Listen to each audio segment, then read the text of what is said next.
আসসালামু আলাইকুম, আশা করি সবাই ভালো আছেন। তো আপনাদের যাদের আইসল্যান্ডের সমস্যা হয়, তো আইসল্যান্ডের সমস্যা সমাধানে নতুন একটি ভিডিও নিয়ে আসলাম। তো আমি প্রথমে আইসল্যান্ডে ঢুকলাম। তো দেখেন আমার আইসল্যান্ড দেখেছে can not add your work profile. তো এখন আমরা কিভাবে কাজ করব? তো আমি মিনিমাইজ করে দিতেছি। এখন আমরা সেটিংসে যাব। সেটিংসে গিয়ে সবার নিচে আসবো। এই দেখেন যে এখানে লেখা আছে অ্যাকাউন্টস, এখানে ক্লিক করব।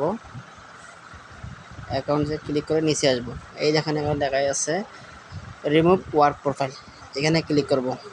ক্লিক করে ডিলিট করে দেব। আবার আমরা এখান থেকে বের হয়ে আসব, মিনিমাইজ করে দেব। আইসল্যান্ডে ঢুকলাম, অ্যাকসেপ্ট। তো দেখেন আমাদের আইসল্যান্ডে ঠিক হয়ে গেল। তো ধন্যবাদ পাশে থাকার জন্য।